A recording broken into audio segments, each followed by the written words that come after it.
जी भाईजान अस्सलाम वालेकुम। कैसे भाई? ठीक है? ठीक सर। वालेकुम सलाम। वेरी तो थोड़ा सा पहले बातचीत करने की भाई, हमने इस जो हम क्यूएम के मैराथन के लिए इकट्ठा हुए हैं, इसमें हमने करना क्या बेसिकली। तो अगर हम बात करें क्यूएम के मैराथन की, तो इसके अंदर पहले हर चैप्टर के हमने क्या करने हैं, कॉन्सेप्ट्स रिवाइज करने हैं, ठीक है।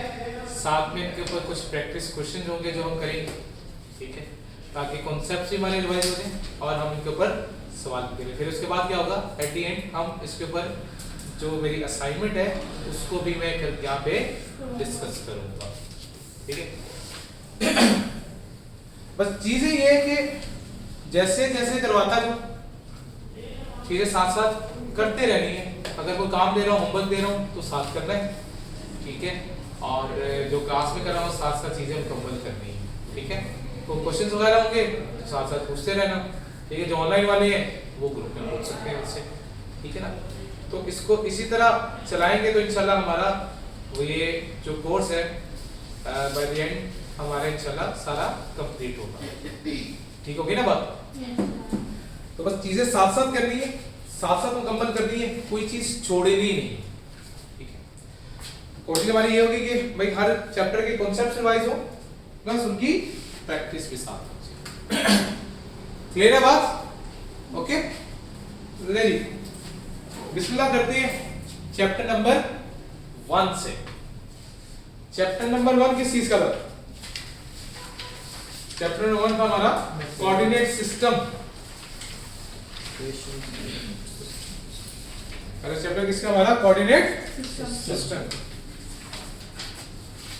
अच्छा, कोऑर्डिनेट्स की जैसी बात आती है तो कोऑर्डिनेट्स के साथ हमारे ध्यान में क्या आता है? ग्राफ। कोऑर्डिनेट्स के साथ ध्यान में क्या चीज आती है? ग्राफ हमारे ध्यान में आता है। और ग्राफ कुछ इस किस्म का होता है, इसमें सेंटर पॉइंट क्या होता है हमारा? Point of origin. Point of origin पे मेरी जो है कोऑर्डिनेट्स क्या होते हैं? 0। x की वैल्यू भी 0 होती है और y की वैल्यू भी 0 होती है। अच्छा, टोटल हमारे पास कितने कोऑर्डिनेट होते हैं ग्राफ के अंदर? 4। ये क्या होता है? First quadrant, second, third and fourth. ठीक है, चलता है एंटी क्लॉकवाइज। किससे चलता है? एंटी क्लॉकवाइज चलता है, ठीक है। इसके अंदर क्या होती है? x की वैल्यू पॉजिटिव, y की value positive, x negative y positive, x की वैल्यू नेगेटिव y की value x positive. Negative y negative, x positive y negative, x यहाँ पे क्या आएगा? पॉजिटिव, y क्या आएगा? Negative. x negative y negative, x भी नेगेटिव और y भी नेगेटिव, y भी नेगेटिव। ठीक होगी ना बात? तो इस तरह से कुछ चीजें होती है हमारे पास, ठीक है। अब हम सीक्वेंस में क्या पूछ सकते हैं? फर्स्ट क्वाड्रेंट में बताओ जी x की वैल्यू क्या है, y की वैल्यू क्या है, पॉजिटिव है या नेगेटिव? तो इसमें 10 बार पूछा जा सकता है। फिर ये बेसिकली जो यहाँ पे हमने पढ़ना है वो इक्वेशन, आमतौर पर स्ट्रेट लाइन की बात करेंगे। यहाँ पे किसकी बात करेंगे? Equation of the straight line. अब लाइंस जो स्ट्रेट, मेरे पास स्ट्रेट लाइन होती है वो मेरे पास कितनी तरह की होती है? 4 तरह की। कितनी तरह की है? 4। और स्ट्रेट लाइन को क्या बोलते हैं? स्लोप। क्या बोलते हैं? स्लोप। और स्लोप को डिनोट किससे किया जाता है? m के साथ। स्लोप को डिनोट किससे करते हैं? m के साथ। अब कितने तरह की स्लोप्स है मेरे पास? 4। One is positive, Positive. One is negative, negative, one is 0 and one is infinite. Slopes 4 तरह की स्लोप्स होती है मेरे पास। एक पॉजिटिव स्लोप है, एक नेगेटिव स्लोप है, एक 0 है और एक इनफाइनाइट है, ओके। अच्छा, इसको क्या बोलते हैं? इसको क्या बोलते हैं? X axis. और इसको क्या बोलते हैं? Y axis. अच्छा, एक्स एक्सिस के बारे में एक चीज हमेशा याद रखनी है। एक्स एक्सिस क्या है? मेरी हॉरिजॉन्टल लाइन है जो पॉइंट ऑफ ओरिजिन से निकलती है, ठीक है। एक्स एक्सिस क्या है मेरी? Horizontal. हॉरिजॉन्टल लाइन है जो मेरी कहां से निकलती है? पॉइंट ऑफ, ये पॉइंट ऑफ ओरिजिन है। ये मेरे पास क्या होता है? Point of Origin. ओरिजिन। ठीक है। और वाई एक्सिस क्या है? वर्टिकल लाइन है जो पॉइंट ऑफ ओरिजिन से निकलती है। वर्टिकल क्या बोलते हैं? इस तरह बोलते हैं। तो पॉइंट ऑफ ओरिजिन से जो वर्टिकल लाइन जा रही है उसको क्या बोलेंगे? Y axis. Y-axis. जो पॉइंट ऑफ ओरिजिन से हॉरिजॉन्टली जा रही, X-axis. X axis. क्लियर होगी बात? Yes. कोई मसला? No. हमने कहा भाई चार तरह की स्लोप्स हैं, पॉजिटिव, नेगेटिव, जीरो और Infinite. इनफाइनाइट। अच्छा, स्लोप को देखने का तरीका क्या होगा? हम किस तरह से देखेंगे स्लोप को? तो हमेशा याद रखना स्लोप को आपने देखना है लेफ्ट टू राइट। किस तरह देखना है? Left to right. हो सकता है कुछ सवाल हमारे पास ऐसा आ जाए जिसके अंदर वो कोऑर्डिनेट्स प्रोवाइड ना करे। वैसे तो स्लोप कैलकुलेट करने का फार्मूला है, लेकिन हो सकता है वो सवाल ऐसा दे दे जिसके अंदर कोऑर्डिनेट्स मौजूद ही ना हो और उसके बगैर मुझे बताना हो कि स्लोप पॉजिटिव है, नेगेटिव है, जीरो है या इनफाइनाइट है। तो फिर हम कैसे उसको डिफाइन करेंगे? तो हमने हमेशा किस तरह देखना है? Left to right. हमेशा किस तरह देखेंगे? Left to right. Left to right देखेंगे। अगर लेफ्ट टू राइट मेरी लाइन अपवर्ड डायरेक्शन में जा रही हुई, अपवर्ड डायरेक्शन में जा रही है, तो इट्स अ पॉजिटिव स्लोप। ठीक है ना? लेकिन अगर लेफ्ट टू राइट देखूं और चीज क्या आ रही हो? Downward. डाउनवर्ड डायरेक्शन में आ रही हो, तो it's a Negative slope. Negative slope. अगर लेफ्ट टू राइट देखूं और ये क्या है? पैरेलल टू एक्स एक्सिस है, तो जीरो। Parallel to X-axis. या उसके ऊपर या उसके नीचे जैसे भी हो, पैरेलल टू एक्स एक्सिस है तो Zero. जीरो। और अगर मेरी line parallel to Y axis है तो इनफाइनाइट। ठीक है? हमने कहा जी लेफ्ट टू राइट देखेंगे अपवर्ड डायरेक्शन में जाएंगे तो Positive. Positive, left to right देखेंगे डाउनवर्ड डायरेक्शन में आएंगे तो Negative. Negative, parallel to X axis होगा तो Zero. Zero, parallel to Y axis होगा तो Infinite. इनफाइनाइट। अब लाइक फॉर एग्जांपल मेरे पास ये क्या है? ग्राफ मौजूद है। Yes. इस लाइन की स्लोप बता दो। Positive. इस लाइन की स्लोप क्या है? Positive. जी बेटा, Left to right है ना? लेफ्ट टू राइट देखना ना। लेफ्ट टू राइट क्या लगे? अपवर्ड डायरेक्शन में। Yes. Positive. अब अक्सर बच्चे क्या करते हैं गलती? भाई ये तो x और y दोनों नेगेटिव है, ये पॉजिटिव क्यों है? मैंने तो क्वाड्रेंट से इसको मिलाया ही नहीं। क्वाड्रेंट की बात की मैंने क्वाड्रेंट, मैंने रूल क्या बात की? Left to right. मैं लेफ्ट टू राइट देखूंगा, अगर ऊपर डायरेक्शन में जाएगी चाहे किसी भी क्वाड्रेंट में है, it's a Positive slope. Positive slope. चाहे इसमें है, चाहे इसमें है, चाहे इसमें है, चाहे इस तरह है, ये लाइन भी है, ये भी पॉजिटिव ही है। अगर लेफ्ट टू राइट जाऊंगा और डाउनवर्ड डायरेक्शन आएगी तो Negative. Negative slope. अब लाइक फॉर एग्जांपल ये मेरे पास एक ग्राफ है,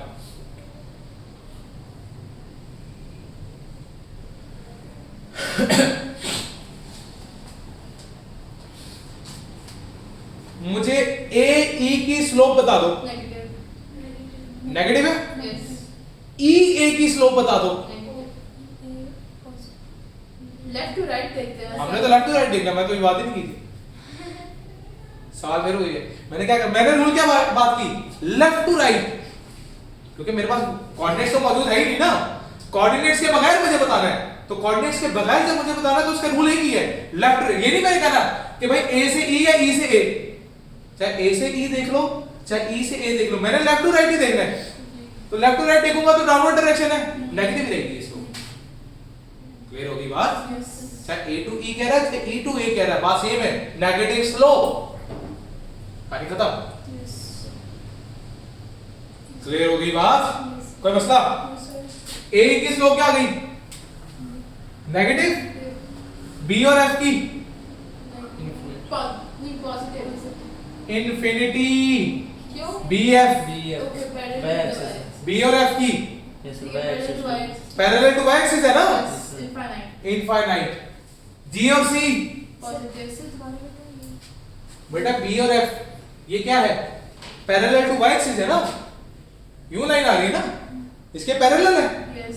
तो पैरेलल टू वाई एक्सिस क्या लाइन कहलाती है? Infinity. Infinity, that is infinity. H और डी ये zero. जीरो, ये क्या है? Zero. Zero, Parallel to x-axis. Parallel to X axis है। ठीक है ना, पैरेलल टू एक्स एक्सिस होगी तो Zero. 0 और जी और सी की स्लोप पॉजिटिव पॉजिटिव है, चाहे जीसी कह दो चाहे सीजी सीजी कह दो, बात सेम है, कोई फर्क नहीं। ये वाली बातें क्लियर है। ये तब हमने देखना अगर मुझे कोऑर्डिनेट्स गिवन, वैसे तो कोऑर्डिनेट्स गिवन है तो फार्मूला हम लगाते हैं, लेकिन अगर कोऑर्डिनेट्स गिवन नहीं है तो फिर मैंने इस तरह से देखा चीजों को। क्लियर होगी बात? Yes, sir. कोई मसला? No sir. ठीक है, आगे चलते हैं। अच्छा जी, अगर भाई फिर अगर उसने मुझे कोऑर्डिनेट्स प्रोवाइड कर दिए तो फिर मैं क्या फार्मूला लगाऊंगा स्लोप का?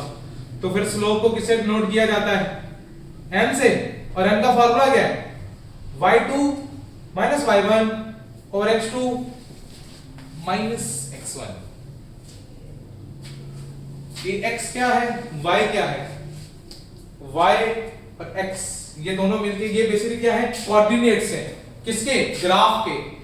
ग्राफ पे कोई भी पॉइंट उठा लो, ये मेरे पास एक ग्राफ है, इसके ऊपर ये पॉइंट है, तो इसमें कोई x की वैल्यू होगी और कोई y की वैल्यू होगी, तो ये दोनों मिलके क्या मिलते हैं? कोऑर्डिनेट्स बनते हैं। x को क्या बोलते हैं?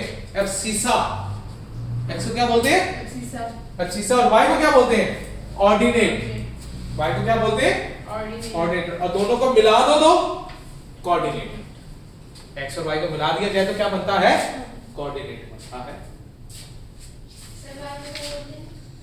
बेटा पेज नंबर 1 पे लिखा हुआ है, पेज नंबर 2 पे सॉरी, पहली हेडिंग जो गिवन है उसके नीचे लिखी हुई है ये बात, ठीक है। x और y जो है, x को क्या बोलते हैं? अब सीसा बोलते हैं, और y को क्या बोलते हैं? ऑर्डिनेट बोलते हैं। क्लियर होगी बात? फिर हमने कहा ये क्या बोलते हैं? इसको x एक्सिस बोलते थे।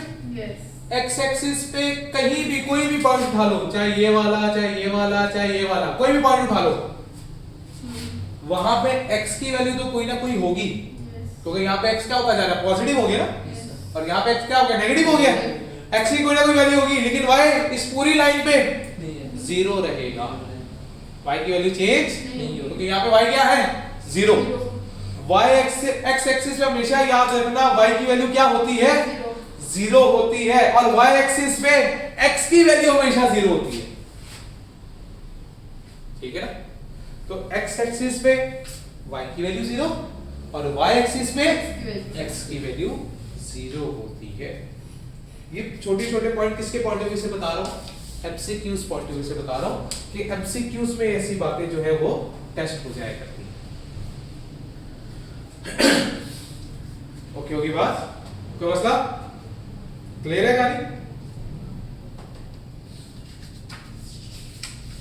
अच्छा, अब ये क्या है? x1, y1, x2, y2 ये कोऑर्डिनेट्स हैं, और जब भी मुझे स्लोप निकालनी होगी, जब भी मुझे स्लोप निकालनी होगी तो मुझे कम से कम 2 कोऑर्डिनेट्स चाहिए होंगे। जब तक मेरे पास 2 कोऑर्डिनेट नहीं है मैं स्लोप को कैलकुलेट नहीं कर सकता।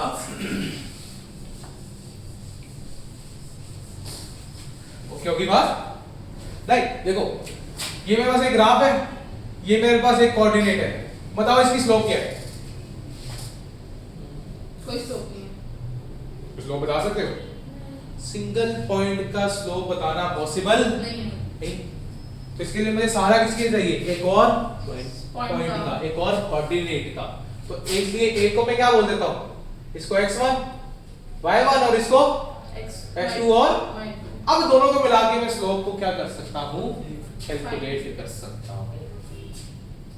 तो इसलिए कैलकुलेट, स्लोप को कैलकुलेट करने के लिए मुझे कम से कम कितने कोऑर्डिनेट्स चाहिए? 2 कोऑर्डिनेट्स चाहिए। ओके होगी बात? Yes sir. अच्छा, तो स्लोप को कैलकुलेट करने का फार्मूला क्या हो गया? y2 minus y1 over x2 minus x1। लो जी, यहाँ तक आने क्लियर है? यस इसमें सर। कोई मसला? No sir. क्वेश्चन नंबर 1 देख लेते हैं, इसके बाद क्या कहते हैं? कहते हैं find the slope of a line joining the point 4, 3 and 2, 7। वो दो कोऑर्डिनेट्स दे दिए, Yes. एक क्या दिया उसने पॉइंट 4, 4 3 और दूसरा 2 and 7।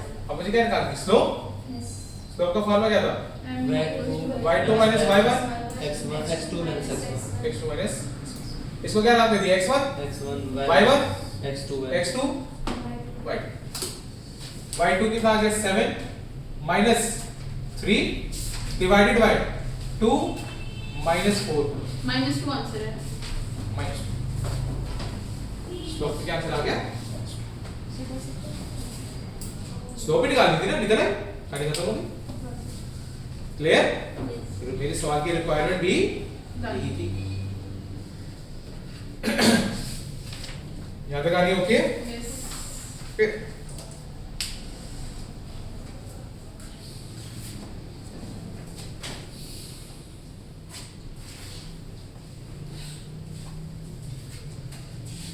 अच्छा, फिर मैं इसके अंदर एक और चीज है, मैं कोशिश करता हूं कि मैं जितने कम से कम फॉर्मूले आप लोगों को याद करने पड़े उसमें आपका काम हो जाए। जी सर। तो ये चैप्टर वैसे अगर किसी ने एफएससी वगैरह या उससे पीछे कोई पढ़ के आया तो उसको पता है कि इसमें बहुत सारे फॉर्मूलाज होते हैं, लेकिन मैं कोशिश करता हूँ कि इन सबको एक फॉर्मूला पे कराऊं। तो मैंने हर चीज आपको एक ही फॉर्मूला पे करवानी है, ठीक है? तो हम एक ही फॉर्मूला करेंगे और उसी पे इंशाल्लाह तकरीबन 95% ऑफ द क्वेश्चन जो है इस चैप्टर के हमारे मुकम्मल हो जाएगा। ठीक होगी ना बात? तो फॉर्मूला क्या होगा और क्यों होगा, उसकी रीजन क्या होगी, हम रीजन के साथ बात करेंगे उसकी।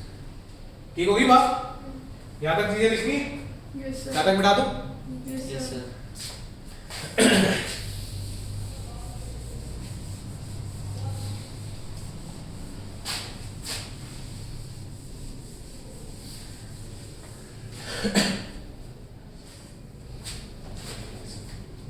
इसमें कॉन्सेप्ट होता है पैरेलल लाइन का, अगर हमें आइडिया हो तो। पैरेलल लाइन क्या होती है? पैरेलल लाइन एक वाहिद ऐसी लाइन है जो कभी भी एक दूसरे को इंटरसेक्ट नहीं करती। नहीं कर सकती। ये एक दूसरे के हमेशा क्या चलती है? Opposite. पैरेलल चलती है, बराबर चलती है। Sir, opposite हुआ ना? ऑपोजिट नहीं, ऑपोजिट तो एक पॉजिटिव और एक नेगेटिव, दैट इज पॉजिटिव। और जैसे इस क्या है ऑपोजिट, क्या एक ऊपर जा रही है तो एक नीचे। नीचे जा रही है। ठीक होगी ना बात? अच्छा, जैसे बात होगी तो हमने क्या कहा, फॉर एग्जांपल जैसे ये लाइन है, एक ये लाइन है, एक ये लाइन इसके पैरेलल जा रही है। जी सर। तो जो स्लोप पहले वाले की है वही स्लोप सेकंड वाले की होगी। ऐसे ही जो स्लोप पहली लाइन की है वही स्लोप दूसरे वाले क्योंकि दोनों की ढलान सेम है। स्लोप से मुराद क्या है? ढलान। तो दोनों की ढलान तो सेम आ रही है, उसमें तो कोई फर्क है ही नहीं। जी सर। तो हम क्या कहेंगे? m1 will be equal to ji. m2 क्योंकि दोनों की स्लोप क्या है? पॉजिटिव है। दोनों की स्लोप क्या है? पॉजिटिव है। ठीक है, तो दोनों की एक जैसी स्लोप जा रही है, एक ही डायरेक्शन में जा रही है, सेम पेस से जा रही है, तो क्या कहेंगे? ये दोनों बराबर है और ये दोनों लाइनें कभी भी एक दूसरे को इंटरसेक्ट नहीं करेंगे। नहीं करती। इसी तरह मैं अगर बात करूं, ये एक लाइन है, इसमें ये पॉइंट ए है, ये पॉइंट बी है और ये पॉइंट सी। तो इस पूरी लाइन की स्लोप एक ही है ना, जी Yes. सर। डिफरेंट तो नहीं है। No. तो अगर मैं ए और बी को कंपेयर करूं तो भी वही स्लोप आएगी Yes. जो बी और सी को कंपेयर करने से आएगी। Yes. क्या दोनों की स्लोप में कोई फर्क आएगा? No sir. तो फिर मैं क्या की बात कर सकता हूं, एक लाइन की स्लोप भी बराबर होती है। Yes. तो इस सूरत में भी कह सकते हो m1 is equal to m2। Yes. इस सूरत में भी m1 is equal to m2, इस सूरत में भी m1 is equal to M2. m2। Slope तो यहाँ पे भी बराबर है, स्लोप में तो कोई डिफरेंस आने वाला नहीं है। नहीं। तो अक्सर क्या होता है, वो मुझे क्या कर देता है, लाइन की, स्ट्रेट लाइन की क्या दे देता है? इक्वेशन। क्या दे देता है? इक्वेशन। ठीक है, तो सबसे पहले तो मैं ये समझना पड़ेगा कि वो स्ट्रेट लाइन की इक्वेशन है क्या। तो स्ट्रेट लाइन की इक्वेशन क्या होती है? y is equal to mx plus c। Straight line की इक्वेशन क्या है? y is equal to mx plus c। जिसमें m क्या है मेरे पास? स्लोप, इसको स्लोप भी बोलते हैं, इसको ग्रेडियंट भी बोलते हैं, वेरिएबल कॉस्ट पर यूनिट भी बोलते हैं, and rate of change. ठीक है। या इसको रेट ऑफ चेंज कह लो, सर इनको बोलते हैं। ये एम के सारे नाम है। सर ये थर्ड वन का लिखा आपने? वेरिएबल कॉस्ट पर यूनिट, ठीक है। कांस्टेंट, फिक्स कॉस्ट, या क्या बोलेंगे, वाई इंटरसेप्ट,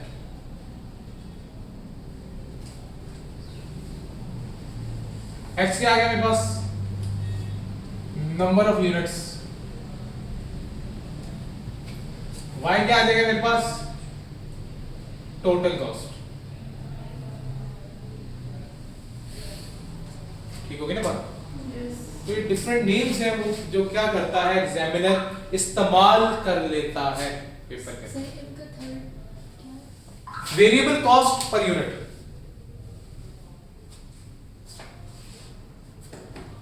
ठीक होगी बात। Yes, sir.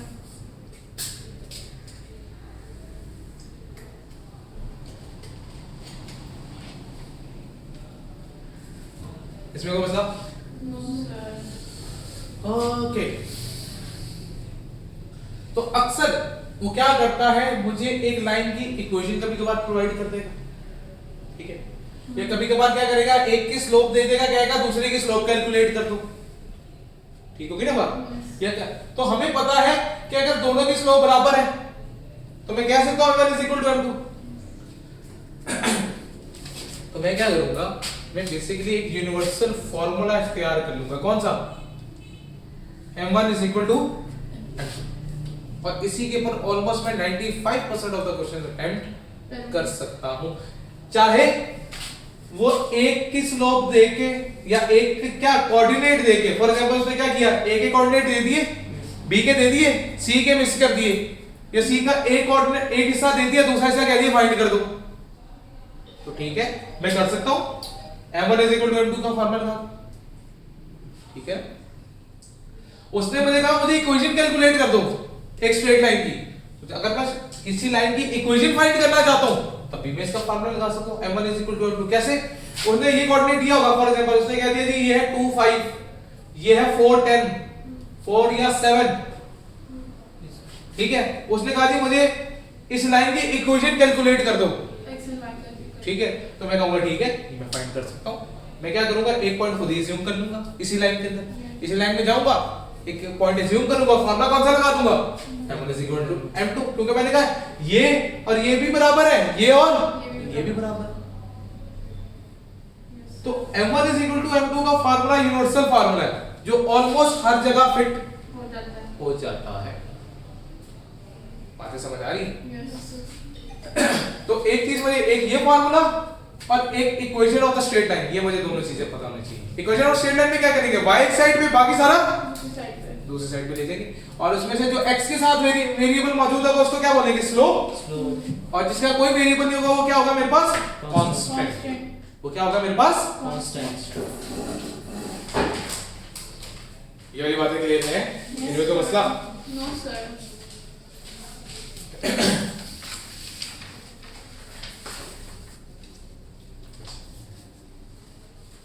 सर हमारे टेस्ट भी होंगे ना? जी बेटा बिल्कुल। ये सर ने होमवर्क दिए टेस्ट से कम है। सवाल नंबर 2 क्या कह रहा है, सवाल नंबर 2 बोलते हैं find the slope and y intercept of a straight line. मुझे क्या निकालनी है, स्लोप भी निकालनी है और My intercept. y इंटरसेप्ट भी कैलकुलेट करना है। अब क्या दिया मुझे, इक्वेशन क्या दी हुई, 3x yes sir. Plus 5y. Plus 5y. minus 15 Yes. is equal to 0। 0. अब मुझे क्या निकालनी है, equation of straight line. Yes. Equation दी हुई ना, तो मैं इक्वेशन के थ्रू जाऊंगा। अब मैंने इक्वेशन ऑफ स्ट्रेट लाइन किया, y एक साइड पे, बाकी सारा दूसरी साइड पे। दूसरी साइड पे, तो y यहां पे रहते हैं 5y will be equal to yes sir. Minus 3x plus 15। Plus 15। Yes. लेकिन रूल क्या था, सिर्फ y रह जाना Y, चाहिए, yes. 5 अभी बाकी है, Yes. 5 इसके साथ क्या हो रहा है, मल्टीप्लाई हो रहा है, Yes. वहां जाके क्या हो जाएगा, मैं- डिवाइड हो जाएगा। डिवाइड हो जाएगा। y is equal to minus 3/5 x plus plus 3. 15/5 दोनों पे डिवाइड हो गया ना 5 Yes, yes. इस पे भी जाके डिवाइड होगा और उस पे भी. उस पे भी जाके डिवाइड होगा तो क्या आ गया minus 3/5x y is equal to minus 3/5. Minus 3/5 क्या माइनस 0.6x प्लस 3. 3 तो यहाँ से ये क्या कहा था मैंने जो x के साथ जो भी वेरिएबल होगा उसे क्या कहेंगे M. Slope Yes. तो स्लोप आ गई Yes. और जो ये अकेला रह गया था ये क्या है Constant. Constant. कांस्टेंट या Y-intercept. y इंटरसेप्ट तो मैंने y इंटरसेप्ट भी फाइंड कर लिया और स्लोप भी फाइंड कर ली सिर्फ उसको रीअरेंज करके तो मैंने क्या किया उसको रीअरेंज किया और मैंने अपना डेटा फाइंड कर लिया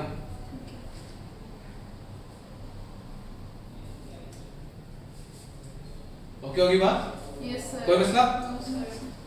फिर क्या आगे क्वेश्चन नंबर 3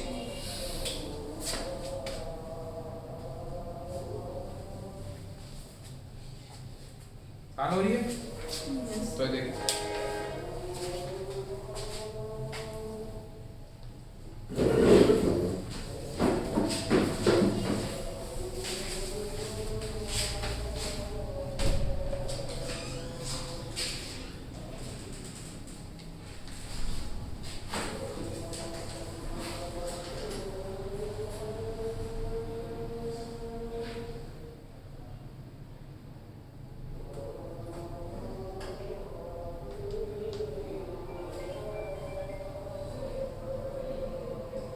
Assalamualaikum, sir. अच्छा जस्ट मैं आ गई हूँ. ठीक है. अल्लाह हाफ़िज़. जाओ.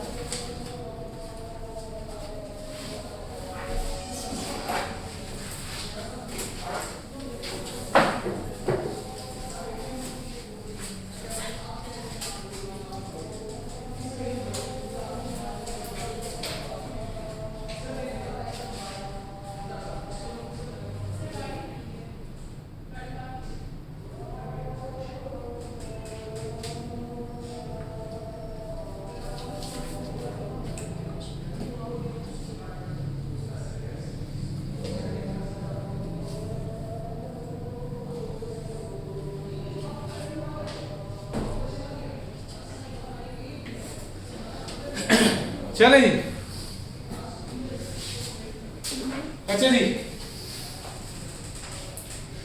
क्वेश्चन नंबर 3 क्वेश्चन 3 में क्या कहा find the equation of the straight line अब मैंने कहा भाई ये जो मैंने यूनिवर्सल फार्मूले की बात की m1 m2 ये कहां अप्लाई हो सकता है सर ये सवाल यहीं पे जाके एंड हो जाएगा बस तो हमने क्या करना है स्लोप फाइंड करनी तो y इंटरसेप्ट फाइंड करना था ना और कुछ चाहिए था अच्छा सवाल की रिक्वायरमेंट क्या थी क्वेश्चन 2 की सही है स्लोप निकाल दो y इंटरसेप्ट निकाल दो आ गया अब इसके अलावा और क्या निकालूं ठीक है ठीक है अब m1 m2 ये कहां अप्लाई हो सकता है पैरेलल लाइन में हो सकता है equation of the line find करने में हो सकता है ऑफ द लाइन या कहां इस्तेमाल हो सकता है मिसिंग वैल्यू फाइंड करने के लिए हो सकता है missing value of coordinate coordinate की कोई भी वैल्यू हो चाहे सीसा है चाहे ऑर्डिनेट है अगर मैंने फाइंड करना है तो वो भी इसकी मदद से मैं कर सकता हूं तो ये एक यूनिवर्सल फार्मूला है जिसको हम हर जगह अप्लाई कर सकते हैं पर फर्क क्या है अगर m1 की वैल्यू मुझे गिवन है तो ठीक है मैं m1 की जगह m1 लिख दूंगा ठीक है लेकिन अगर मुझे m1 की वैल्यू गिवन नहीं है m1 मुझे कैलकुलेट करना पड़ेगा फिर मैं फार्मूला क्या लगाऊंगा y2 minus y1 over x2 minus x2 minus x1 x1 और अगर मुझे m2 फाइंड करना है तो फिर फार्मूला क्या लगाएंगे y minus y1 over x minus x1 यानी कि डिफरेंट कोऑर्डिनेट्स मुझे इस्तेमाल करने हैं सेम कोऑर्डिनेट इस्तेमाल जो कोऑर्डिनेट मैंने यहां पे इस्तेमाल किए उनसे थोड़ा एक कोऑर्डिनेट मुझे कम से कम डिफरेंट अगर दोनों करने दोनों कर दो कोई फर्क नहीं पड़ता एक लाजमी डिफरेंट करना है हाँ या m हो सकता है m1 भी ना दे m2 भी ना दे तो फिर मैं मुझे क्या कितने कोऑर्डिनेट इस्तेमाल करने पड़ेंगे 3 कोऑर्डिनेट इस्तेमाल करने पड़ेंगे फिर एक कोऑर्डिनेट ये हो गया एक ये हो गया तीसरा ये वाला हो गया फिर 3 कोऑर्डिनेट्स की मदद से मैं ये फार्मूला पूरा अप्लाई कर सकता हूं, ठीक है ना। फिर इसके बाद की m1 अगर मिसिंग होगा तो ये फार्मूला ओपन करेंगे, m2 भी मिसिंग होगा तो ये फार्मूला भी ओपन कर देंगे साथ। तो इस फार्मूले के तहत फिर मैं क्या कर दूंगा, अपने सारे सवालों को मुकम्मल कर लूंगा। क्लियर होगी बात, कोई मसला? अब आएगा ना क्वेश्चन नंबर 3। क्वेश्चन नंबर 3 में क्या कह रहे हैं? Find the equation of line. Find the equation of the line joining the points. अब देखो इसका मतलब क्या है, एक लाइन है मेरी, फॉर एग्जांपल एक पॉइंट ये गिवन है, एक ये गिवन है, ए और बी। इसके उसने मुझे कोऑर्डिनेट्स बता दिए, एज्यूम करो, अजम्पशन ली मैंने कि इसके मुझे उसने कोऑर्डिनेट्स बता दिए। अब कह रहा है कोऑर्डिनेट तो मैंने बता दिए, अब इसकी मुझे इक्वेशन निकाल दो इन कोऑर्डिनेट्स की मदद से। तो मेरे पास तो कितने coordinate given? 2, Yes, sir. x1 है, y1 है, x2 है और Where to? y2। कुछ स्लोप गिवन है? कोई नहीं। इसका मतलब क्या करना पड़ेगा मुझे, इक्वेशन ऑफ द लाइन के लिए मैंने क्या कहा था, कौन सा फार्मूला अप्लाई करेंगे? m1 is equal to m2 का हमने लगाया, m1 इज इक्वल टू, अब m1 मुझे गिवन है, कोई गिवन नहीं है, तो मुझे क्या करना पड़ेगा, फार्मूला ओपन अप करना पड़ेगा। तो फार्मूला ओपन करेंगे तो क्या आएगा, y2 y1 ओवर x2। क्या मुझे m की वैल्यू गिवन है? m की वैल्यू भी गिवन, नहीं। तो उसके लिए फार्मूला क्या लगाया, y minus y1 over x minus. अब मसला ये है कि भाई मुझे इन 2 पॉइंट्स की मदद से क्या करना है, अपनी इक्वेशन फाइंड करनी है, इसी लाइन की करनी है ना। Yes, sir. लेकिन मुझे तो सिर्फ 2 कोऑर्डिनेट्स गिवन है। मैंने कहा भाई अगर मुझे ये पूरा फार्मूला ओपन करना पड़ गया तो मुझे कम से कम कितने कोऑर्डिनेट्स की जरूरत पड़ेगी, 3 कोऑर्डिनेट्स की, क्योंकि x1 और y1 तो रिपीट हो गया ना, Yes, sir. एक ये और एक ये तो मेरे पास तो यहाँ पे 2 कोऑर्डिनेट्स हैं। तो तीसरे कोऑर्डिनेट को क्या करूं, अज्यूम कर लूंगा। क्या कर लूंगा, assume. अज्यूम कर लूंगा। अज्यूम क्या करूंगा उसको, x और y, क्योंकि मुझे पता ही नहीं है ना कि वो कोऑर्डिनेट क्या है। तो जब मुझे कोई वेरिएबल नहीं पता होता तो उसको मैं कोई नाम दे देता हूं। तो एक को मैंने क्या नाम दे दिया, x दे दिया, दूसरे को मैंने क्या नाम दे दिया, y का नाम दे दिया। तो क्या मेरे 3 कोऑर्डिनेट पूरे हो गए? Yes, sir. 3 कोऑर्डिनेट पूरे हो गए? Yes. क्या मैं फार्मूला अप्लाई कर सकता हूं? Yes, sir. वो कोऑर्डिनेट मुझे क्या क्या गिवन है मुझे बताओगे? पहला कोऑर्डिनेट क्या गिवन है, 2 और 5, 5 minus 1. 5 और Minus 1. और तीसरा पॉइंट मैंने क्या जूम किया, X, Y. x और Y. अब इन 3 कोऑर्डिनेट्स की मदद से मैं क्या कर सकता हूं, अपनी इक्वेशन को पूरा कर सकते फाइंड कर सकता हूं। ठीक है, तो मैंने कहा ठीक है मैं अपनी इक्वेशन फाइंड कर सकता हूं। अब क्या किया मैंने फार्मूला y2 कितना है, y2 कितना गिवन है, -1 Minus 1. कितना गिवन है, Minus 1. -1 y1 Plus minus 5. -5 y2 minus y1 y2 minus y1 over x2 minus 5 minus 2. 5 minus 2. is equal to y की वैल्यू तो मेरे पास है ही नहीं, तो y को y लिखूं, y को कुछ और लिख सकता हूं, फिलहाल तो कुछ नहीं लिख सकता, y को y लिख दिया, minus y1 5. 5 divided by x, x की वैल्यू भी नहीं मुझे पता, इसको भी x ही लिख दिया, x माइनस x1 कितना, 2. -2। एग्रीड? -1 और -5 मिलके कितने हो गए, -6। 5 - 2 -6 डिवाइडेड बाय 3, Minus -6 minus 2 आएगा. Divided by 3. 3 is equal to y - 5 divided by x - 2। Yes. ये कितना आ गया, -2। Yes, sir. इन दोनों को डिवाइड किया तो क्या आ गया, -2। Yes, sir. ये डिवाइड हो रहा था, Yes, sir.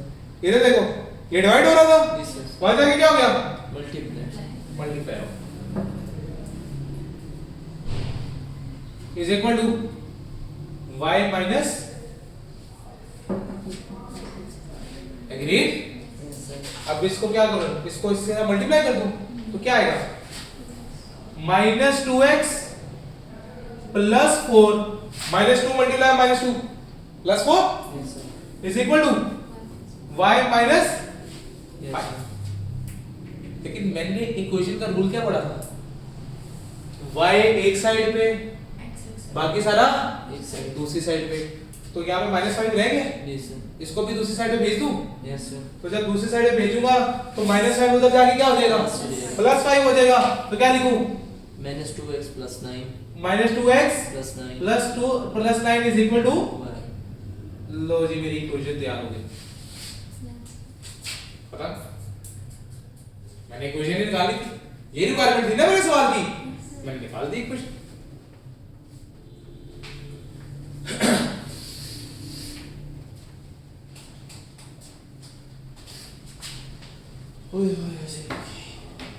ये भी कहानी क्लियर है सबको, पक्का?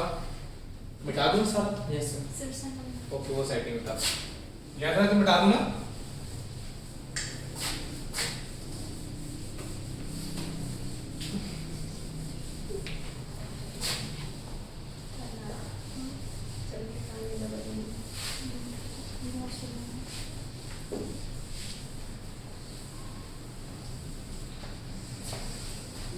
याद है कोई मसला? नेक्स्ट आ जाओ, क्वेश्चन नंबर 4। क्या कह रहा है? Find the equation of the straight line that passes through 2 and -1 and has a gradient of, फिर से इक्वेशन फाइंड करनी है। क्वेश्चन नंबर कौन सा है? 4। इक्वेशन के लिए मैंने क्या कहा था, क्या फार्मूला लगेगा? m1 = m2। m1 = m2। क्या मुझे m1 गिवन है?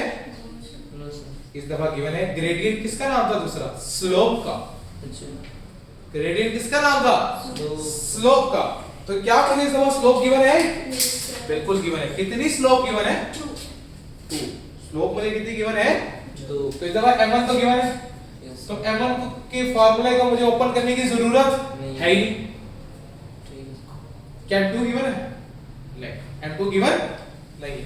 तो m2 का लिए फार्मूला क्या लगेगा? y minus y1 over x - x1। Agreed? Yes sir.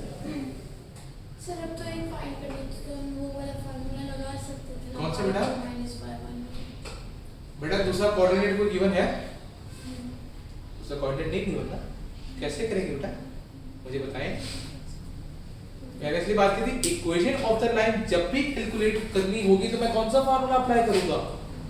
m1 = equation find करने के लिए यही फार्मूला हमने क्या करना है, अप्लाई करना है। अब एक स्लोप मुझे गिवन है, दूसरे को मुझे ओपन करना पड़ा। अब ओपन करने में क्या हुआ, एक कोऑर्डिनेट तो मुझे गिवन है, कौन सा? x1 और y1 तो मुझे गिवन है, कितना? 2 और -1। क्या दूसरा कोऑर्डिनेट गिवन है? नो। दूसरा कोऑर्डिनेट गिवन नहीं है तो क्या करूं? x और y अज्यूम करना पड़ेगा। एग्रीड? कोई मसला? हमने कहा ठीक है, 2 = y minus y1 over x minus, ऐसे अगर ये सवाल आया था पेपर में तो इनको ऐसे ही करना पड़ेगा पूरा। इनको ऐसे कर, जब उस वक्त तक तो प्रैक्टिस हो जाएगी ना। अच्छा। वो हम जल्दी कर रहे हैं, सही। तो सीख रहे हैं। 2 = y plus 1 divided by x - 2। x minus 2। ये डिवाइड हो रहा है, उधर जाके क्या हो जाएगा? 2x - 4 2x -4 minus 4 is equal to, y + 1। अब वैसे के लिए क्या हुआ, इसको अगर मैं अलग अलग करके भी लिख लूं तो x minus 2 is equal to y plus 1, ठीक है, 2x minus 4 is equal to y plus 1। Plus 1 उधर जाके क्या हो जाएगा? -1। क्या बन गया? 2x -5 minus 5 is equal to, equation 5 हो गई।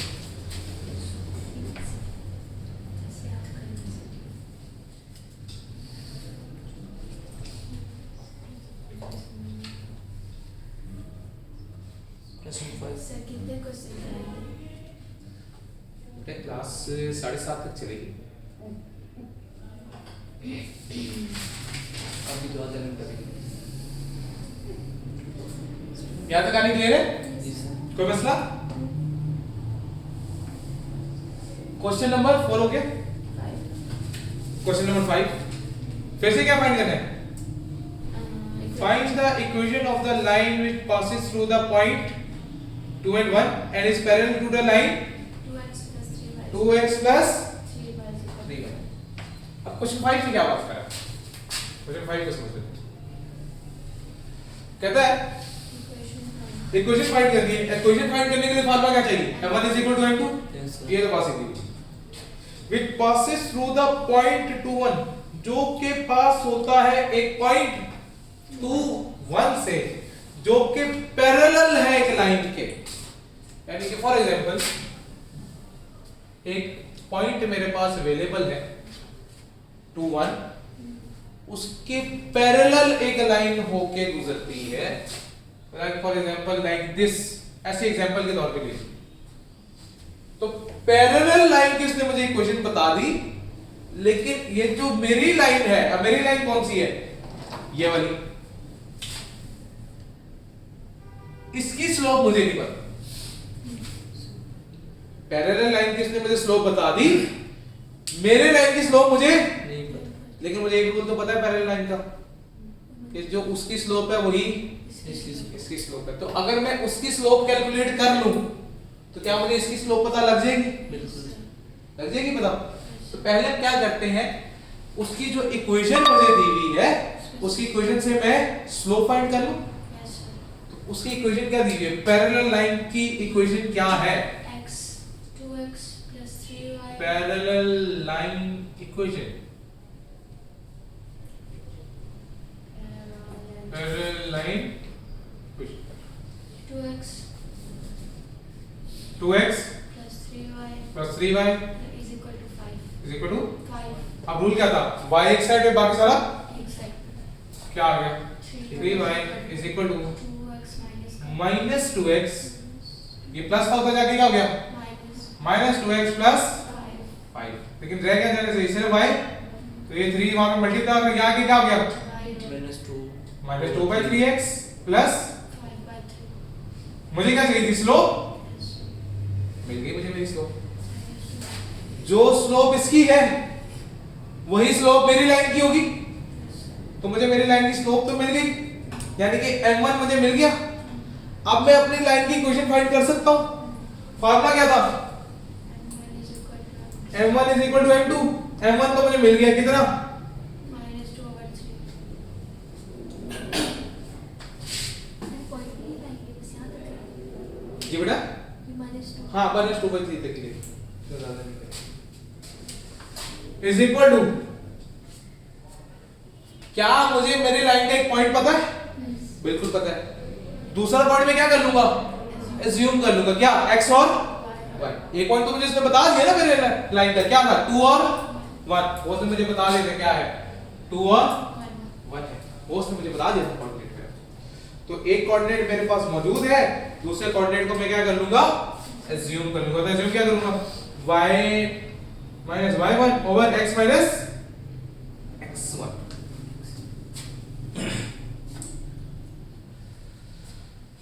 क्लियर हो गई बात? अब ये क्या हो रहा था? डिवाइड हो रहा था यहाँ पे। सर ये 1 और 2 से assume किया है ना? जी बेटा, y minus 1 x minus 2 से assume नहीं नहीं, एक कोऑर्डिनेट तो उसने दिया ना मुझे, x1 और y1 2 और 1 दिया है उसने, इसमें 2 भी दिया हुआ है और 1 भी प्रोवाइड किया हुआ है। ओके हो गई बात? तो मसला, अब ये चीज डिवाइड हो रही थी, वहां जाके क्या हो गई? मल्टीप्लाई हो गई। तो मल्टीप्लाई हो गई, क्या हो गया? -2 by 3 into x minus 2 is equal to y minus, तो पहले -2 by 3x उससे मल्टीप्लाई होगा, तो क्या आ गया? 2x -2 by 3x, minus minus क्या हो गया? प्लस, तो क्या लिखेंगे? Plus 4 by 3 is equal to y minus 1। -1 उधर था, -1 को इधर ले आएंगे, तो -1 यहाँ पे आके क्या हो जाएगा? +1 हो जाएगा। अच्छा, तो मैं क्या लिखूं? -2 by 3x plus 4 by 3 plus 1 is equal to y। तो जरा 4 by 3 प्लस 1 करो, कितना आता है? कैलकुलेटर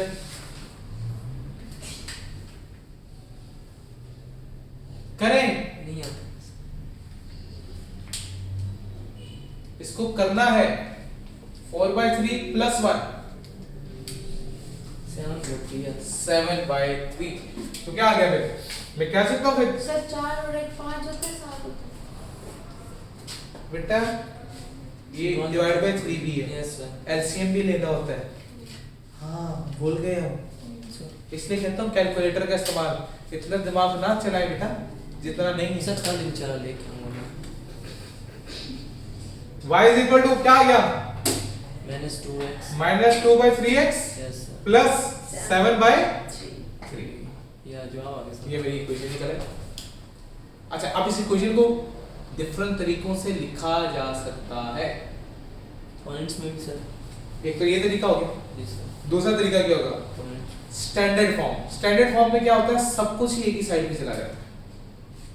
लाइक फॉर एग्जांपल दोनों डिवाइड बाय 3 हो रहे, इनका क्या ले लो? एलसीएम ले लो। तो सेम है -2x -2x plus 7 plus 7 yes. Is equal to y। तो जाके मल्टीप्लाई हो जाएगा। ये उधर जाके मल्टीप्लाई हो गया, क्या हो गया?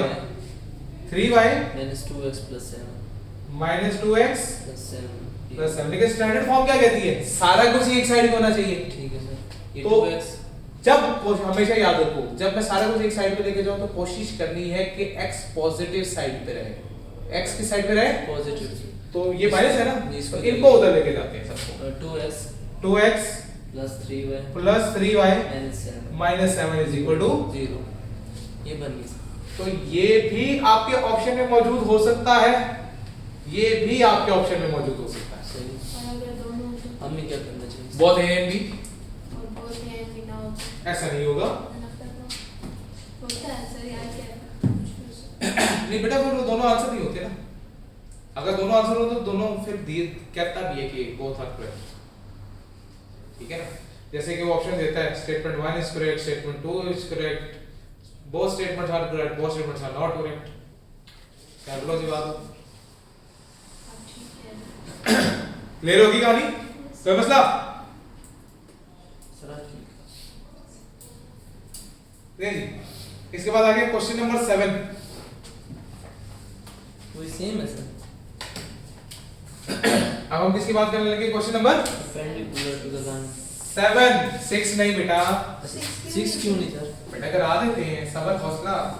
छुट्टी उसकी एक होता है सबर, एक होता है हौसला, ठीक है सर। एक होती है तामुल मिजाजी।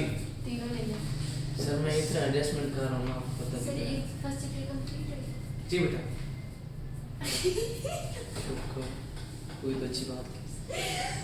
Question number 7। Calculate the second pair of coordinate of the line when x is equal to 3, which passes through 6, 32 and has a slope of। M दिया है सर। ठीक, क्या क्या इंफॉर्मेशन दी गई? सर, क्वेश्चन M नंबर 7 में उसने x की value मुझे प्रोवाइड कर दी 3 यस सर 3 यस और इसके साथ वाले की वैल्यू प्रोवाइड नहीं की, तो उसको मैंने क्या अज्यूम कर दिया y। एक और पॉइंट दिया हुआ उसने मुझे, वो कितना दिया हुआ? 6 और 32 6 और 32 32 और साथ में क्या दी गई M उसने? उसमें। स्लोप दी है 4 स्लोप दी गई कितनी? 4 4। मैंने कहा था अगर मुझे कोई मिसिंग वैल्यू निकालनी है कोऑर्डिनेट में तो उसके लिए भी कौन सा फार्मूला इस्तेमाल करेंगे? m1 is equal to, M2 तो मैंने फिर वही फार्मूला लगा दिया, m1 is equal to m1 कितना दिया हुआ? सर इसमें हमें y मिसिंग है। 4। y मिसिंग है ना, x की वैल्यू से बोल दी ना 3 है, ठीक है सर। तो y मिसिंग हो गया। ठीक है तो अब क्या किया? m1 कितना आ गया 4, यस सर। फार्मूला क्या था? y और माइनस y1 y1 कितना है? 32। इसको ले लिया ऊपर मैंने, कर देंगे फिर नीचे वाला लिखेंगे। तुम इसको ले लो यार, तुम ऐसे इस कर तरह लो, करें ना सर फिर। तुम ऐसे कर लो, पॉइंट a ले लो पॉइंट 6 और 32 यस सर। जिंदगी आसान करने के लिए इसको क्या ले लो? अब ठीक है, अब ठीक है सर। ओके, फर्क कोई नहीं पड़ता। पढ़ रहा था सर। अच्छा y minus 32 Yes. Divided by x को x और x yes sir. 3 minus 6। Okay होगी बात? आगे अब यहाँ से y की मिसिंग वैल्यू फाइंड करनी है, कैलकुलेटर में सिखाई नहीं कर लेंगे सर। अननोन वेरिएबल को कैलकुलेट करना। वैसे अगर करना हो तो 3 minus 6 है, -3 आ गया, Yes. -3 जाके उधर मल्टीप्लाई हो गया, 12 हो जाएगा। -12 हो गया is equal to y minus 32 इधर जाके प्लस हो जाएगा। प्लस 32 हो जाएगा, तो y is equal to 20 आएगा सर। 20 आएगा। ये मेरा हाँ सर। एक मिनट लिख। सर मिसिंग वैल्यू कैसे जो अननोन वेरिएबल है उसको x रख दो कैलकुलेटर में। सेम ऊपर वाला ये वाली चीज डाली कैलकुलेटर में, ये वाली चीज हम कैलकुलेटर में पुट करेंगे। अननोन वेरिएबल क्या था y, y की जगह हम क्या कैलकुलेटर पे लिख देंगे x, बस। एक मिनट सर।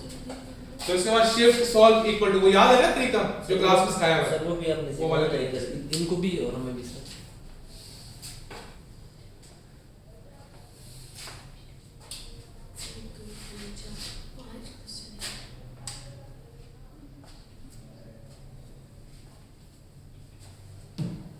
सर क्लास थोड़ी जल्दी ना रखिए।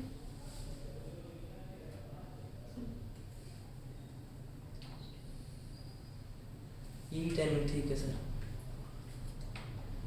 हमें और भी काम होते हैं। सर माइनस कैसे आया? जी बेटा माइनस -12 कैसे आए? 3 minus 6 -3 -3 मल्टीप्लाई बाय 4 -12। ये okay okay sir. Colour calculator ये किधर है?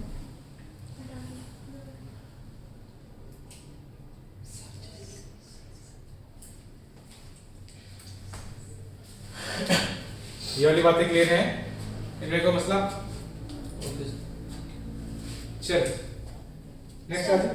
यहाँ तो 19 आ रहा है आंसर। कोई नहीं 3 minus 6 सर यहाँ 19 आ रहा है। 39 क्या किया आपने?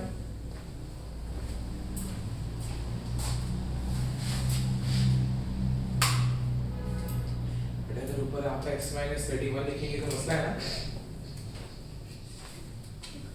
सर वो सर विश्वास बंद हो गया सर, रात को नहीं मिलेगा।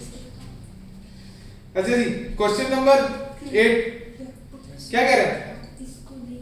कह रहा है calculate the value of y intercept of the line which passes through 632 and had a slope of y intercept find करना है। अच्छा y intercept फाइंड करने के लिए पहले मुझे क्या चाहिए? इक्वेशन चाहिए, क्योंकि इक्वेशन से मुझे क्या मिलेगा? मेरा y intercept मिलेगा ना, उसमें भी स्लोप हो गया, उसमें y intercept होगा। Yes sir. एग्रीड? क्योंकि उसने वैसे डायरेक्टली तो मुझे कोई चीज दी नहीं, डायरेक्टली देता तो कैसे देता? वो कहता भाई कि x की एक कोऑर्डिनेट ऐसा दे देता जिसमें y इंटरसेप्ट होता मेरा। वो कहता जी x की वैल्यू 0 है और y की वैल्यू ये है, तो मैं उसे कहता भाई ये y इंटरसेप्ट है। लेकिन अभी तो उसने दी नहीं, तो मुझे क्या करना पड़ेगा? पहले क्या फाइंड करनी पड़ेगी? इक्वेशन फाइंड करनी पड़ेगी। ये क्वेश्चन नंबर 7 में उसने x की वैल्यू दी है, ये y x ऐसे अगर y की वैल्यू देता तो ये y इंटरसेप्ट होता। नहीं, ये हमने क्या वहां पे ये किसने कह दिया ये x इंटरसेप्ट है? बेटा x इंटरसेप्ट पे मैंने बात की थी y की वैल्यू 0 होगी। क्या y की वैल्यू 0 है? तो फिर कैसे ये इंटरसेप्ट है? ठीक है ना, हमने बात की थी y इंटरसेप्ट पे x की वैल्यू 0 है और y इंटरसेप्ट पे सॉरी y इंटरसेप्ट पे x की वैल्यू 0, x इंटरसेप्ट पे y की वैल्यू 0 होगी। ये बात याद रखनी। मतलब जो हमने कांस्टेंट फाइंड करना है। ओके होगी बात, कांस्टेंट फाइंड करना है। उसके लिए पहले मुझे क्या फाइंड करनी पड़ेगी? इक्वेशन। इक्वेशन के लिए मुझे क्या जाना पड़ेगा? m is equal to m1 is equal to m2। Yes. लेकिन मुझे क्या गिवन है? एक कोऑर्डिनेट कौन सा? 632 और एक स्लोप गिवन है 4 सर। तो बी पॉइंट मुझे क्या करना पड़ेगा? एज्यूम करना पड़ेगा और स्लोप मेरे पास क्या है? 4 है। तो फार्मूला कौन सा लगाऊंगा? m1 is equal to m2 m1 कितना 4 y minus y1 32 over x minus x1। ये डिवाइड हो रहा था, वहां जाके क्या हो गया? मल्टीप्लाई हो गया। तो 4 जब इनसे मल्टीप्लाई होगा तो क्या आएगा? 4x minus 24 yes sir। is equal to y minus 20 y minus 32। 32 y एक साइड पे बाकी साइड दूसरी साइड पे minus 32 उधर जाके क्या हो जाएगा? प्लस हो जाएगा। प्लस 32 हो जाएगा। आएगा सर तो हम क्या कहेंगे? 4x plus 8 plus 8 is equal to y। अब सर इसको इक्वेशन बनाएंगे, इसको फिर सबको इधर ले आएंगे। बस इक्वेशन बन गई। वो जीरो नहीं करना, जीरो नहीं वो मैंने कहा स्टैंडर्ड इक्वेशन मांग ले। अच्छा स्टैंडर्ड इक्वेशन मांग ले तो हाँ y को तो ले जाना, इसको इस तरह भी लिख सकते हो 4x minus y plus 8 is equal to 0, ये भी लिख सकते हो इसको। 8 हमारा जो है वो कांस्टेंट है। तो हमारा हमें तो कांस्टेंट चाहिए थे ना, सिर्फ कांस्टेंट मुझे क्या मिल गया? 8। एक मिनट का। क्लियर हो गई बात? Yes sir. कोई मसला? Yes. रेस करने लगे या लिखेंगे? बेटा कर ले फटाफट, या तस्वीर बना ले इस चीज की। सर तस्वीर बनाने का मैं फिर वो कर लूँगा।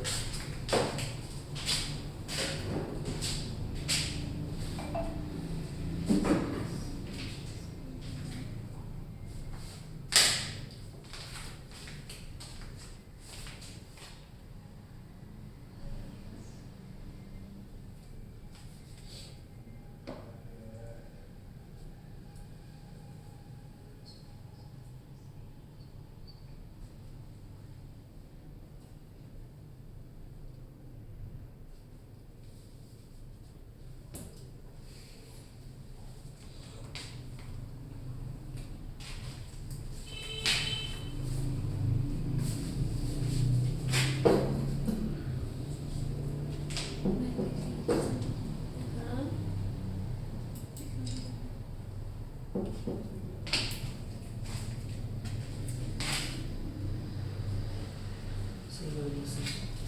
ये बेटा यहाँ तक बातें क्लियर हैं? जी सर। इसमें कोई मसला? No, sir.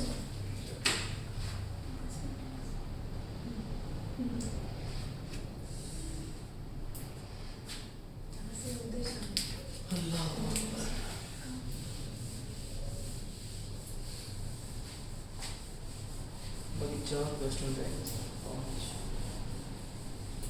सर आज के लिए क्या करें?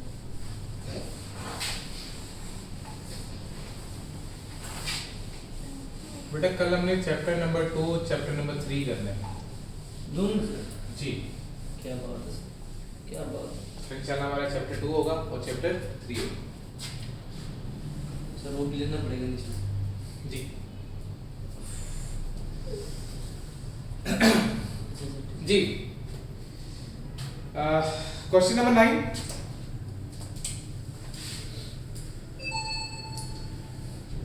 क्वेश्चन नंबर 9 में क्या कह रहे हैं? हाँ, बस। बेटा प्लीज म्यूट लगा दो। Question number 9। A line has an x-intercept of 6 and a y-intercept of 3. Derive the slope-intercept form of the equation of the straight line. मुझे क्या कैलकुलेट करना है? स्ट्रेट लाइन की इक्वेशन निकालनी है। ओके, मुझे क्या दिया हुआ है? एक उसने x इंटरसेप्ट दिया और एक मुझे y इंटरसेप्ट दिया हुआ है, यानी कि मुझे कोऑर्डिनेट्स दे दिए उसने। फिर x इंटरसेप्ट में हमने क्या कहा था? y की वैल्यू 0 होती है और y इंटरसेप्ट पे x की वैल्यू। तो x इंटरसेप्ट से मुझे कितना दिया हुआ है? हैं? 6 सर। तो इसका मतलब है x की वैल्यू 6 हो गई और y की वैल्यू 0। 0। और दूसरी जगह क्या दिया? y intercept. Yes sir. तो y इंटरसेप्ट x की वैल्यू क्या हो गई? 0 और y की वैल्यू 3। 3। और मुझे क्या निकालनी है? Equation. Drive the slope intercept from the equation of the straight line. Equation of the straight line निकालनी ना। Yes. तो मुझे equation of the straight line के लिए क्या चाहिए? m1 m2। Yes sir. फिर मुझे तीसरा पॉइंट क्या करना पड़ेगा? X y. x y use करना पड़ेगा। लगा दूं फॉर्मूला? m1 m2। लगी। अब यहाँ पे m1 तो मुझे गिवन है नहीं, तो मुझे पूरा फॉर्मूला ओपन करना पड़ेगा। तो क्या आ गया?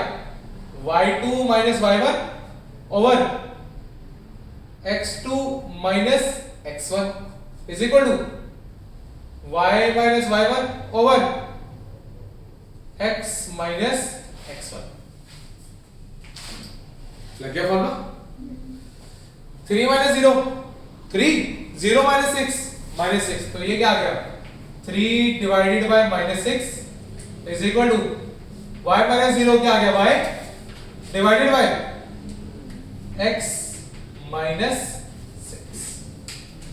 ये डिवाइड हो रहा था, वहां जाके क्या हो जाएगा? मल्टीप्लाई हो जाएगा। जब मल्टीप्लाई करूंगा तो क्या आ जाएगा? 3 over -6 into x -6 is equal to, अब जब मैंने मल्टीप्लाई किया तो क्या आया? -3/6x -6 क्या हो गया? -6 से कैंसिल हो गया, Yes sir. तो पीछे क्या रह गया? +3। क्या रह गया +3 इज इक्वल टू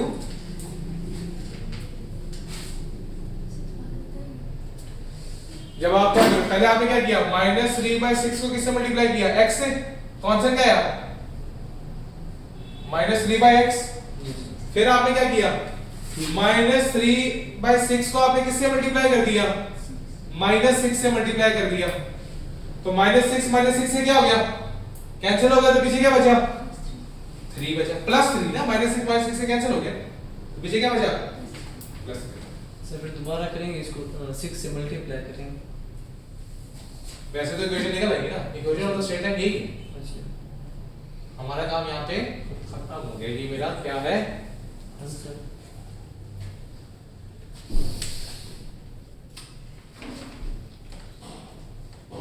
कहानी क्लियर है क्योंकि उसने कहा था मुझे स्लोप इंटरसेप्ट फॉर्म चाहिए तो स्लोप इंटरसेप्ट फॉर्म यही है कि y एक साइड में बाकी सारा अगर स्टैंडर्ड फॉर्म होती तो उसमें मैंने बात की थी स्टैंडर्ड फॉर्म में क्या होता है सारा कुछ एक साइड पे चला जाता है और एंड पे क्या बचता है 0 तो उसने स्लोप इंटरसेप्ट फॉर्म कही थी तो यही मेरा आंसर है यहीं पे मेरा जवाब जो है वो खत्म हो गया ठीक क्लियर है कहानी कोई मसला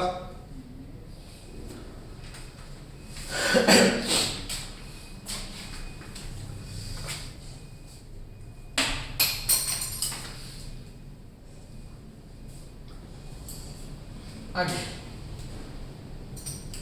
अब हम किसकी बात करने लगे break even point break even point की बात करेंगे किसकी बात होने लगी है ब्रेक ये MCQ 2 से 3 बार आया है। ब्रेक इवन पॉइंट क्या होता है जहां पे नो प्रॉफिट नो लॉस हो जहां पे मेरी जहां पे मेरा रेवेन्यू और मेरी कॉस्ट दोनों क्या हो जाए बराबर हो जाए रेवेन्यू जो मैं कमाई कर रहा हूं और कॉस्ट जो मैं खर्चा कर रहा हूं जब मेरा खर्चा और मेरी कमाई जिस जगह पे बराबर हो जाए इसको क्या बोलते हैं ब्रेक इवन पॉइंट या इसको एक और बात बोलते हैं इक्विलिब्रियम पॉइंट ये इकोनॉमिक्स में पढ़ी होगी टर्म सर ये दोनों इक्वल कैसे होंगी बेटा जो आपने खर्चे किए वो आपने मतलब 10 रुपए खर्चे और 10 रुपए कमाए तो एट द एंड क्या प्रॉफिट हुआ कोई प्रॉफिट हुआ ये बात कर रहे हैं नो प्रॉफिट नो लॉस ना कोई प्रॉफिट हो ना कोई लॉस हो जिस जगह पे ना मुझे प्रॉफिट हो रहा है ना कोई लॉस हो रहा है यानी कि जितना पैसा मैं लगा रहा हूं उतना ही पैसा मुझे मिल रहा है तो वो क्या कहलाता है ब्रेक इवन पॉइंट या इसका दूसरा नाम क्या है इक्विलिब्रियम पॉइंट ये इकोनॉमिक्स में टर्म पड़ी होगी इक्विलिब्रियम पॉइंट ठीक है इसी को बोलते हैं ठीक ओके होगी बात अब ब्रेक इवन पॉइंट को कैलकुलेट करने का फार्मूला क्या है दो तरह से ब्रेक इवन पॉइंट कैलकुलेट होता है एक है break even point in units अगर तो break even point in units calculate करना है तो उसका फार्मूला क्या है fixed cost divided by contribution unit contribution और per unit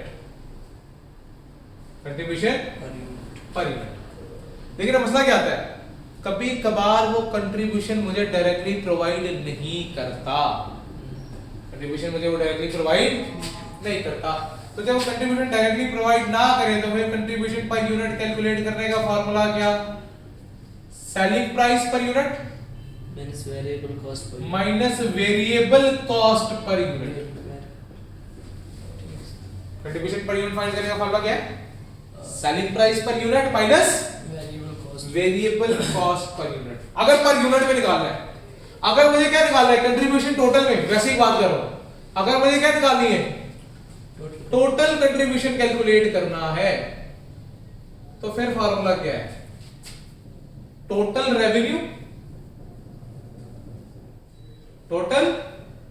revenue minus total variable cost अगर कंट्रीब्यूशन टोटल में चाहिए तो total revenue minus total variable cost सिर्फ वेरिएबल कॉस्ट माइनस करते हैं इसमें से फिक्स कॉस्ट माइनस नहीं करते हमारे पास दो तरह की कॉस्ट होती है एक कौन सी होती है फिक्स कॉस्ट और एक क्या होती है वेरिएबल कॉस्ट फिक्स कॉस्ट क्या है जो फिक्स रहती है जो एक्टिविटी लेवल के चेंज होने से चेंज नहीं होती और वेरिएबल कॉस्ट क्या है? जो एक्टिविटी लेवल के चेंज होने से चेंज हो जाती है। लेकिन कंट्रीब्यूशन फाइंड करने में हम फिक्स कॉस्ट को क्या कर देते हैं? इग्नोर कर देते हैं। कंट्रीब्यूशन के फॉर्मूला में फिक्स कॉस्ट का कोई काम नहीं होता। ओके होगी बात?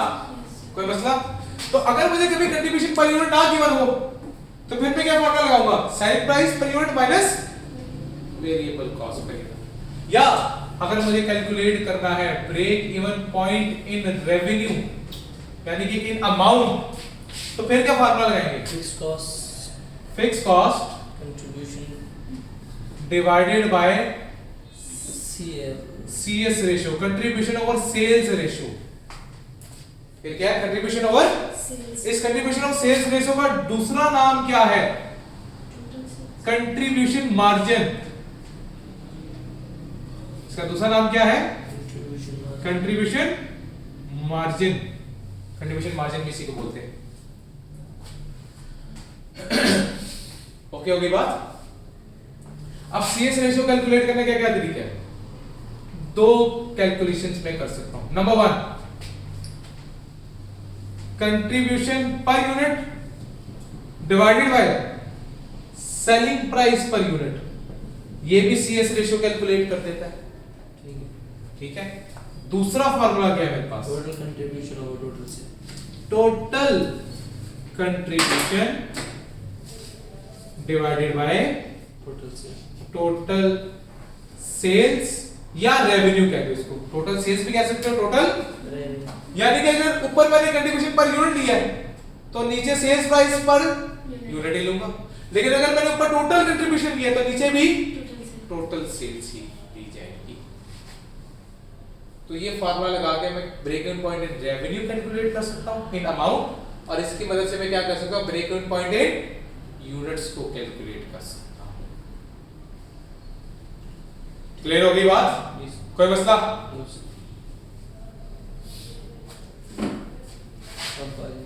सर जो ब्रेक इवन पॉइंट है ये नीचे वाला जो फार्मूला है ये अमाउंट में आएगा इसका आंसर? जी बेटा, ये जो नीचे वाला फार्मूला। हाँ नीचे वाला, हाँ नहीं इसको करना। ये वाला ना, हाँ ये अमाउंट मतलब कितने रुपए की सेल्स करूंगा तो ब्रेक इवन पॉइंट अचीव होगा, ये मुझे वो बताएगा कि हाँ मैं इतने रुपए की सेल्स करूंगा तो मुझे ब्रेक इवन पॉइंट अचीव हो जाएगा। वो क्या बताएगा कि कितने यूनिट्स बेचने पड़ेंगे कि मैं ब्रेक इवन पॉइंट अचीव कर पाऊंगा।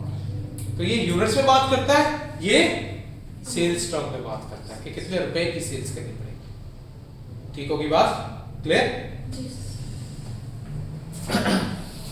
Question number 10। क्वेश्चन नंबर 10 में क्या कहा उसने? Selling price. कहते हैं company makes a single product that has a selling price of 16,000 per unit and a variable cost of 9,000 per unit. Fixed costs are expected to be 49 million. What volume of sales is required to break even? Volume से मुराद क्या है? तादाद। तादाद का मतलब होता है units. तो वॉल्यूम से मुराद क्या है? कितने यूनिट्स बेचोगे तो ब्रेक इवन पॉइंट अचीव होगा। तो यानी कि ऊपर वाला फार्मूला अप्लाई करेंगे। तो फार्मूला क्या था? Fixed cost divided by break even point in units will be equal to fixed cost divided by contribution per unit. contribution per unit. Fixed cost कितनी? 49 million yes divided by contribution. Contribution कितना है? इसका मतलब है contribution के लिए मुझे formula apply करना पड़ेगा। Selling price minus variable cost selling price कितनी? 16,000 16,000 माइनस वेरिएबल कॉस्ट कितनी? 9,000 9,000।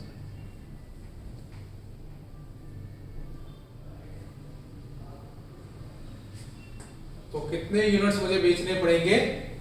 7,000 यूनिट्स बेचूंगा तो क्या होगा? मुझे ब्रेक इवन पॉइंट अचीव होगा। बस सर। सर अगर कंट्रीब्यूशन पर यूनिट गिवन नहीं होगा तभी आगे की तब ये वाला फॉर्मूला अप्लाई करेंगे। अगर कंट्रीब्यूशन पर यूनिट गिवन है तो फिर डायरेक्टली कंट्रीब्यूशन पर यूनिट लिखूंगा जाके। फिक्स कॉस्ट और कंट्रीब्यूशन पर यूनिट डिवाइड करना। हाँ बस खत्म हो गया।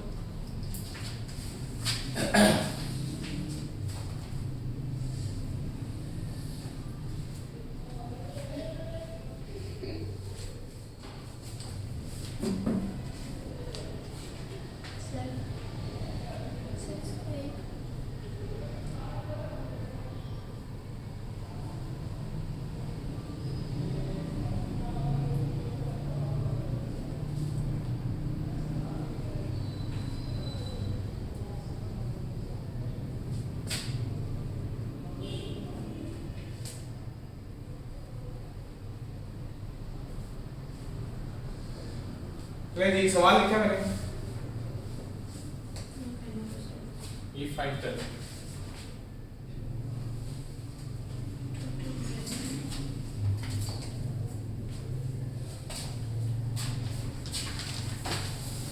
सर पर अमाउंट है पर यूनिट है। बेटा अमाउंट है, रेवेन्यू का मतलब अमाउंट होता है, ये चलो मैं रुपीस में लिख देता हूँ चलो।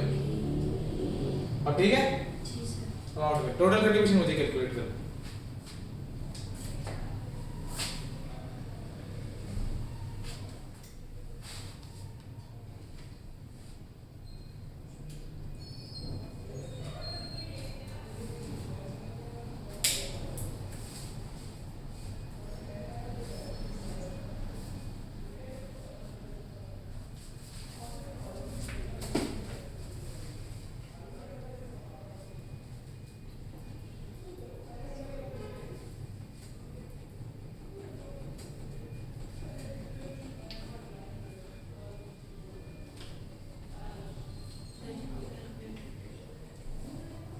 हाँ जी आंसर नहीं बताया।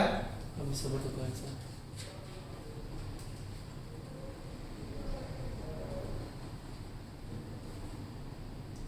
इतना लंबा सवाल तो नहीं है।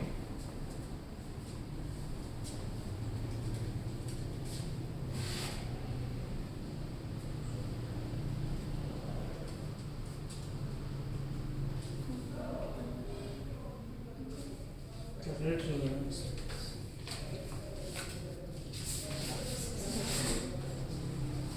दे दो तुम कर दो, दे दो दे दो।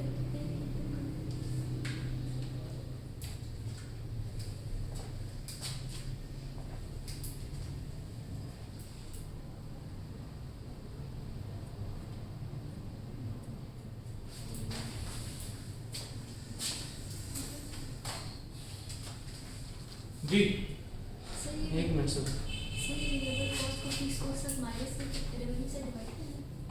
मुझे सिर्फ टोटल कंट्रीब्यूशन चाहिए, टोटल लिखा हुआ सिर्फ यहाँ। सर फिर उसमें रेवेन्यू का तो वही काम है इसमें सर फिक्स कॉस्ट का हाँ फिर सोर्स का कोई काम नहीं है, बेसिकली क्या बनेगा रेवेन्यू वो तो सर 5 लाख आएगा इसका minus variable cost yes sir बस। Yes. ऊपर ये देखो ये लिखा हुआ formula, total contribution is equal to total revenue minus total variable cost. सिर्फ वेरिएबल कॉस्ट माइनस करनी है और तो इस माइनस नहीं करना। रेवेन्यू कितना 7 लाख 7 लाख, वेरिएबल कॉस्ट कितनी 2 लाख 2 लाख। 5 लाख आंसर क्या है 5 लाख आने का, तो मैं वही तो कह रहा हूं, इतना लंबा तो सवाल ही नहीं देखो मैंने लगा दी। यानी कौन सी चीजें ढूंढना चाह रहे थे बीच में से। सर मैं इस फार्मूला में सर 7 लाख में से 2 लाख ये देखें मैंने जो वो किया 10 करके लिख 10 कहानी क्लियर। यस सर अच्छा लेकिन अगर यहाँ पर उसने कंट्रीब्यूशन के बजाय प्रॉफिट कैलकुलेट करने को कहा होता तो फिर मैं वेरिएबल कॉस्ट भी माइनस करता और फिक्स्ड कॉस्ट भी माइनस करता, फिर दोनों माइनस होती। टोटल कंट्रीब्यूशन प्रॉफिट अगर हो गया था प्रॉफिट क्या था, टोटल प्रॉफिट क्या देता फाइंड करो। अच्छा तो प्रॉफिट फाइंड करने में मैंने 7 लाख में से 2 लाख भी माइनस करने थे और 1,30,000 भी माइनस करना था सही है प्रॉफिट में। कंट्रीब्यूशन में सिर्फ वेरिएबल कॉस्ट माइनस होगी। ठीक क्लियर होगी बात, कोई मसला। क्वेश्चन नंबर 11 रीड करें। A factory produces 300 units and 900 units at a total cost of 6,000 क्या कह रहे हैं? A factory produces 300 units and 900 units at a total cost of 6,800 and 10,400 respectively. The linear equation of the total cost line is. फिर से equation of the straight line पूछ ली। Yes sir. Linear का मतलब क्या होता है स्ट्रेट, स्ट्रेट लाइन, यानी कि equation of the straight line ही पूछी है उसने फिर से। तो equation of the straight line पूछी तो उसके लिए तो मैंने फार्मूला क्या सीखा था क्वेश्चन नंबर 11। फार्मूला क्या सीखा था m1 is equal to M2 उसके लिए मुझे क्या चाहिए थे कोऑर्डिनेट, यस सर। कोऑर्डिनेट ए, कोऑर्डिनेट बी, कोऑर्डिनेट सी। स्लोप तो मुझे गिवन नजर नहीं आ रही ना इसके अंदर, तो 3 कोऑर्डिनेट चाहिए फिर मुझे कम से कम। सर इसके लिए फार्मूला कैसे लगेगा? अब करते हैं बात। मैंने एक इक्वेशन आप लोगों को बताई थी, y is equal to mx plus c, yes sir, कराई थी। यस सर, इसमें मैंने c को क्या बोला था? कांस्टेंट या y sir, fix cost yes sir, बोला था। बिल्कुल, x को मैंने क्या नंबर ऑफ यूनिट्स बोला था? यस सर, क्या y को मैंने टोटल कॉस्ट बोला था? यस सर, क्या मैंने m को वेरिएबल कॉस्ट पर यूनिट बोला था?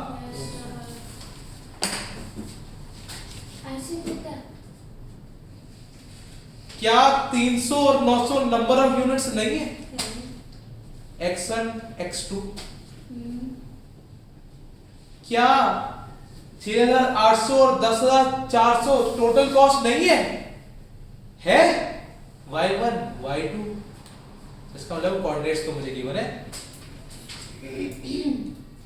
गिवन है ना कोऑर्डिनेट्स। यस सर, बस अंदाज थोड़ा सा क्या हो गया उसका, डिफरेंट हो गया। तो इसका मतलब कोऑर्डिनेट a क्या है मेरे पास 300 और उसकी कॉस्ट कितनी टोटल 6800, 6800। तो ये मेरा पहला कोऑर्डिनेट बन गया x1 y1। x क्या था? Number of units. y क्या थी? Total cost. फिर कोऑर्डिनेट भी 900 और 10400। दूसरे नंबर ऑफ यूनिट्स x2 हो गए और दूसरी टोटल कॉस्ट मेरे पास y2 हो गई। अब मुझे क्या निकालनी थी इक्वेशन, तो थर्ड क्या पॉइंट मुझे करना पड़ा, सपोज कर लें x और y सपोज कर लिया, मतलब आपने पुट कर दिया, तो m1 ओपन करना पड़ेगा, तो y2 minus y1 yes sir, over x2 minus x1 is equal to y minus y1 over x minus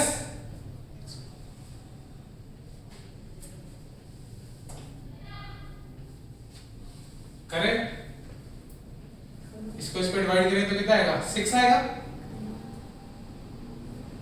6 will be equal to y minus 6800 divided by y minus 300। ये divide हो रहा था, वहां जाके क्या हो जाएगा मल्टीप्लाई, तो क्या हो जाएगा 6y minus 1800 sorry 6x, sorry my mistake, ये वहां जाके मल्टीप्लाई तो क्या हुआ 6x multiply by 1800 is equal to y minus 6800। ये minus 6800 था, उधर जाके क्या हो जाएगा प्लस 6800 हो जाएगा। तो 6x minus 1800 plus 6800 is equal to y and y will be equal to 6x plus 5000। ये मेरी इक्वेशन तैयार हो गई।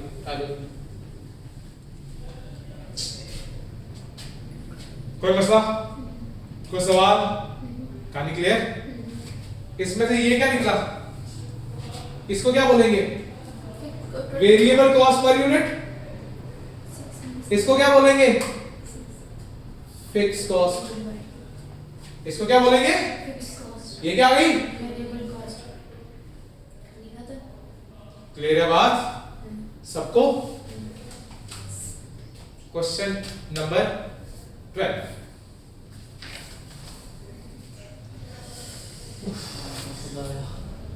क्वेश्चन नंबर 12 में से सेम सवाल पूछा है जो क्वेश्चन नंबर 11 में था। बस इसको वो दे दिया है। एक मिनट जी बेटा, 6x minus 800 ये बेटा डिवाइड हो रहा था, आ जाके मल्टीप्लाई हुआ 6 into x 6x और 6 into 300 1800। 6 × 18 सर उसको क्लोज करके लिखना। ठीक है, तो ये इस तरह से किया, क्लियर? यस अब क्वेश्चन नंबर 12 में देखो तो सेम ही इंफॉर्मेशन है, जी सर, सवाल नंबर 11 वाली, लेकिन सिर्फ फर्क क्या आया, सेलिंग प्राइस सेलिंग प्राइस दे दी और साथ में से क्या कहा 8 ब्रेक इवन पॉइंट कैलकुलेट कर दो। सर ये सेलिंग प्राइस वो उसने मंत्र में दे दिया है। नहीं तो तो डिवाइड करने को क्या करा, मेन क्राइटेरिया क्या है break even point, yes sir ये वाला ब्रेक इवन पॉइंट का फॉर्मूला क्या है, break even point in units निकालना है। Yes sir question 12 fix cost और question 12 break even point in units, formula क्या था fix by fix cost divided by contribution per unit. Per unit. Fix cost क्या मुझे पता है अपने सवाल की? पुराने वाला सवाल है ना, वो इंफॉर्मेशन है। पहले मैं क्या करूंगा, उस इंफॉर्मेशन की इक्वेशन निकाल ली। इक्वेशन तो मैं निकाल सकता हूं, दोबारा तो नहीं निकाल रहा मैं।